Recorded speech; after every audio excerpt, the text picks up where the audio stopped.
The Plagal cadence, as is required for CAPS grade 11. The Plagal cadence is a cadence used at the ends of phrases, and it has a similar function to the authentic cadence, which is 5-1, but this is the authentic cadence. However, the Plagal cadence consists of chord 4 to chord 1. And what makes the Plagal cadence different and useful to us musically compared to the authentic cadence is that the Plagal cadence has a softer ending sound.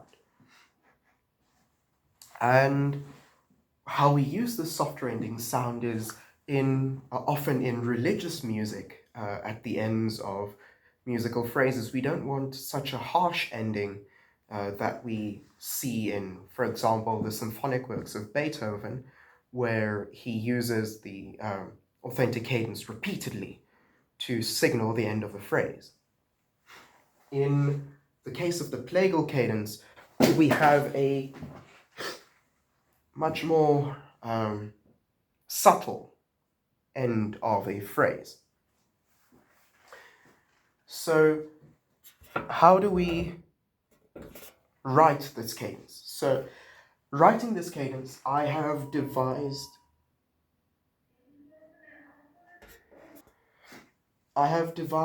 a few steps that will be useful in filling in this Plagal cadence in an exam. So, first of all, we'll need a staff prepared. And for this example, I think C minor will be sufficient. So C minor has 3 flats.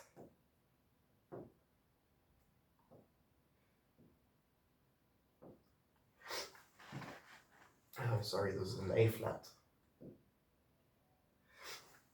And so how I approach this is the first step will be to determine the key of the example that we're working in. So I've already given us that. We'll work in C minor. Then we look at the part of the pattern, the part of this cadence that has already been provided to us. So in many cases, you'll have the option of either scale degree 6 to 5, scale degree 2 to 1, scale degree 4 to 3, sorry, or scale degree 1 to 1 in the soprano line. But the bass line, critically, will always be the same. That will always be scale degree 4 and scale degree 1, respectively, because those are the root notes of the chords.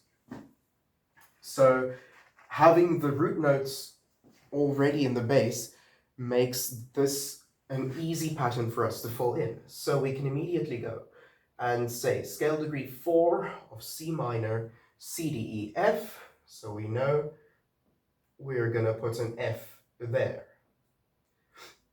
Okay, and then scale degree 1 of C minor, we already know that's going to be C, so we can fill in our C.